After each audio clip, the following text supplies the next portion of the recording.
Buenos días, el día de hoy entonces vamos a explicar esta clase que se llama teoría celular. En esta clase vamos a tener un poquito de lo que se vio en la otra clase, en la anterior, que tenía que ver sobre el origen de la vida. En la clase del origen de la vida habían varias teorías sobre cómo se había originado la vida. Entonces estaba la teoría donde decían que había surgido de la nada, que había sido espontánea, que había surgido, que por ejemplo se daba, y eso lo demostraban que cuando dejaban alimentos en descomposición, digamos, aparecían gusanos, moscas, pero con muchos experimentos corroboraron que no era cierto, entonces después dieron otra teoría donde nos hablaban de que a partir que veníamos de otro planeta, entonces que viajábamos en los asteroides y que cuando caían en la Tierra que ahí llegan las primeras células. Y ahí sucesivamente hasta llegar a la teoría que conocemos como teoría celular. Y esta teoría celular aparece cuando se crea el primer microscopio.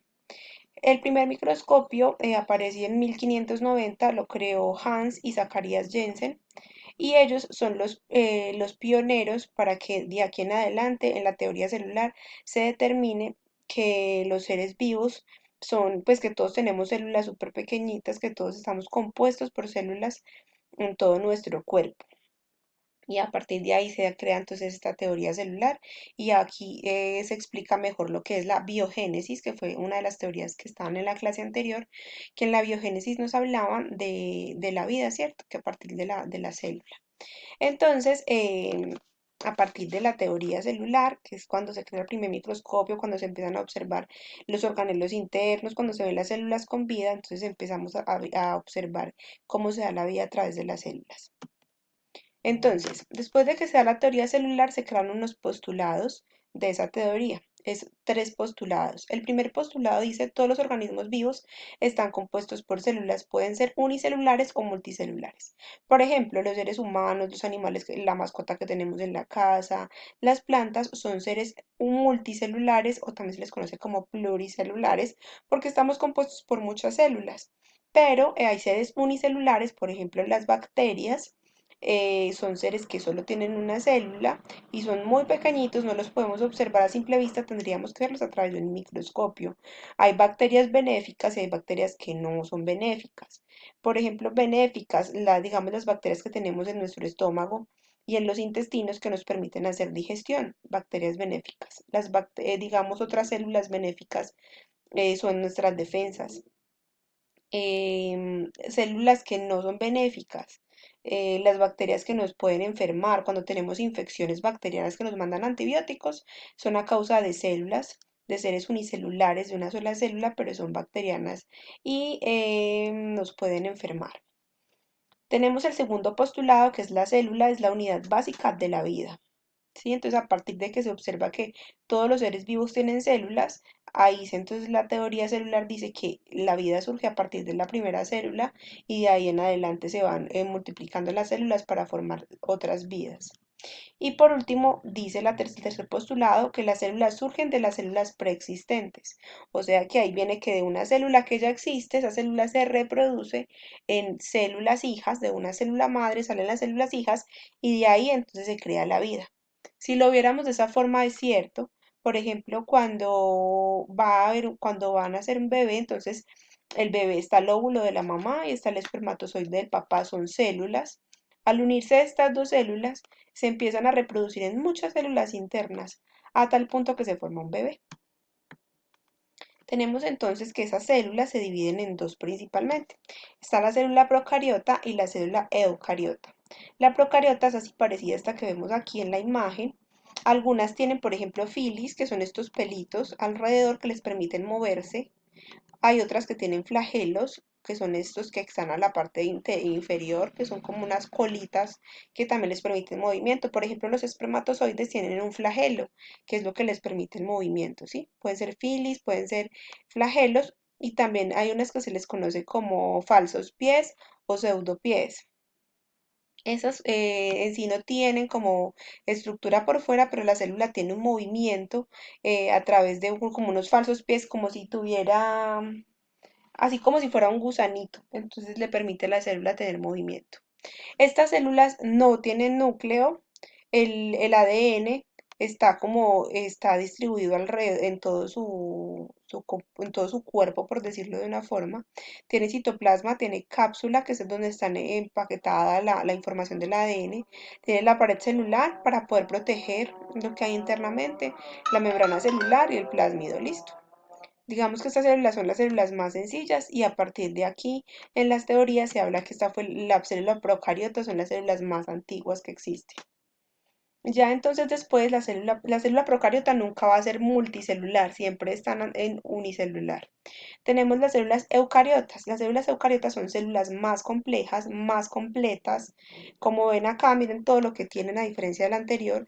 En la célula tiene núcleo, en el núcleo está el nucleolo, la membrana celular, tiene la información del ADN, tiene retículo endoplasmático, ribosomas, mitocondrias, tiene citoplasma, aparato de Golgi. Bueno, tiene muchas estructuras internas que le permite ser como más sofisticada y a través de estas células se pueden hacer multicelulares, pueden ser multicélulas, o sea, nuestro cuerpo tiene células eucariotas. Nunca vamos a tener células procariotas porque ellas no se agrupan en varias. En cambio, las eucariotas sí pueden hacerse en multicelulares. Entonces, la célula eucariota se puede dividir en dos. Está la célula animal y la célula vegetal. Tenemos entonces que las dos son similares, las dos tienen núcleo, nucleolo, retículo endoplasmático, mitocondria, complejo de Golgi, lisosomas, citosomas y membrana plasmática, o sea que internamente la célula del animal y del vegetal es muy parecida. La diferencia que tiene es que la célula animal tiene centriolos, la célula vegetal no. Y lo más importante, la diferencia entre los dos es que la célula vegetal tiene pared celular, que es esta que se le ve por fuera de la célula. Esa pared celular es lo que le da la rigidez a las plantas. Las plantas por eso también tienen su estructura como tan rígida debido a que sus células tienen esa pared celular que las protege. En cambio, las células animales no tienen pared celular, como pueden observar en las imágenes. Entonces, después de que se unen esas células, tenemos todas las células, la unión de muchas células me va a formar los tejidos. Entonces, los tejidos son aquellos materiales constituidos por un conjunto organizado de células. Nuestro cuerpo tiene muchos tejidos, por ejemplo, tejido cartilaginoso, donde están nuestros huesos. Entonces, donde está el cartílago, por ejemplo, la nariz, las orejas, que es como los huesos blandos, las uñas, eso es tejido cartilaginoso, ¿sí? Es la unión de células de cartílago y la unión de estas células forman un tejido. Tenemos el tejido nervioso, que es lo que está alrededor de todo nuestro cuerpo y nos permite, por ejemplo, sentir dolor, sentir, por ejemplo, el calor, el frío. Este tejido nervioso viene conectado con nuestro cerebro y es la unión de muchas células nerviosas que nos permiten sentir. Está el tejido adiposo, que es donde se ubica como la grasa del cuerpo. Estas serían como nuestras reservas. El tejido adiposo entonces se une por muchos tipos de células de grasa, ¿sí? El tejido óseo entonces es la unión de muchas células de huesito, de óseo, y forman todo nuestro esqueleto. Tenemos el tejido sanguíneo de la sangre, o sea que la sangre también está llena de muchas células. Y esas células sanguíneas, por ejemplo, cuando uno va a un examen de sangre, a uno le dicen que le van a hacer un cuadro hemático, entonces ahí le miran los glóbulos blancos, que los glóbulos rojos, que todas esas cositas que uno ve en el examen, cada una son células. Por ejemplo, los glóbulos rojos son células, los glóbulos blancos son células, pero son células sanguíneas y cada una cumple una función principal y la unión de todas ellas forman el tejido sanguíneo. El tejido epitelial, está el tejido conjuntivo y el tejido muscular. Entonces, todo lo que tenemos en nuestro cuerpo va a formar tejidos. Entonces, tenemos la célula. La unión de muchas células me forma los tejidos y la unión de los tejidos me va a formar los órganos y la unión de esos órganos se va a formar los sistemas del cuerpo.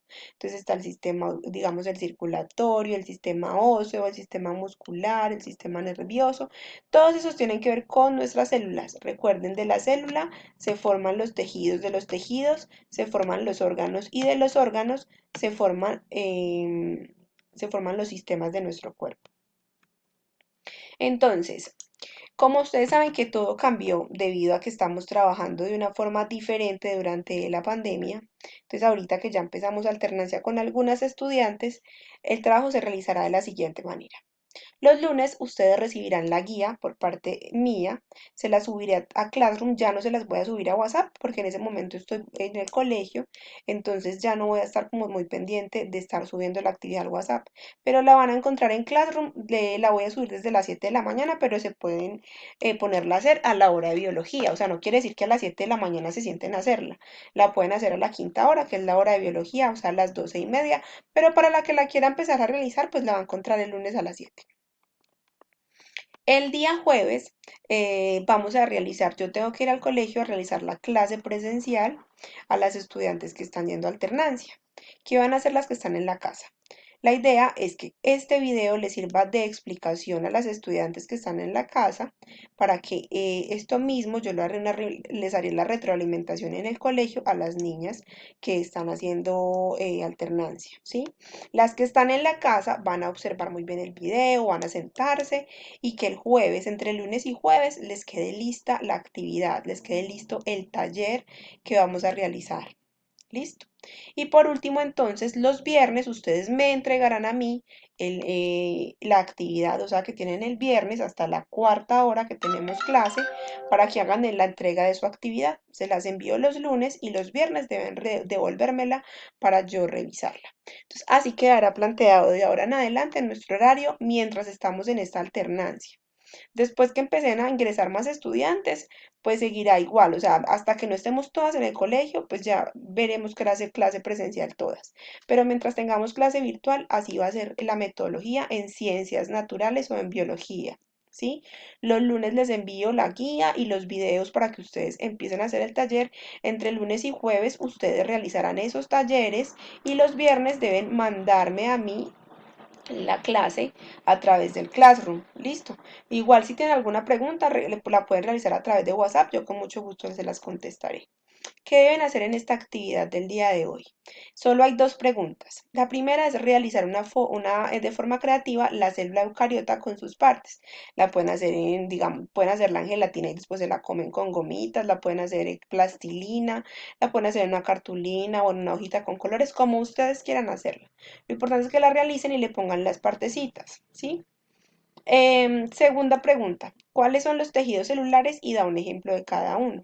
Entonces, por ejemplo, ustedes van a poner, de acuerdo a la imagen, una imagen que está ahí, pueden, por ejemplo, colocar tejido nervioso. Entonces, tejido nervioso, ¿qué compone el tejido nervioso? Pueden colocar la piel, por ejemplo. Tejido muscular, ejemplo, por ejemplo, el corazón es un músculo. Y así sucesivamente, de acuerdo a los tejidos que ustedes vayan a leer, pueden investigar mucho más de las dos preguntas en internet. Recuerden que cualquier cosa que tengan, alguna pregunta, me escriben al WhatsApp y en el momento en que yo tenga el celular en la mano y les pueda contestar, les responderé sus preguntas. Espero les rinda mucho, espero que tanto la guía que tiene teoría, leerla muy bien, porque con la teoría de la guía van a entender mucho mejor esto que les estoy contando aquí en clase, ¿sí? Entonces, entre la teoría que está en la guía más este video, espero que les quede muy claro el tema de teoría celular. Hasta luego.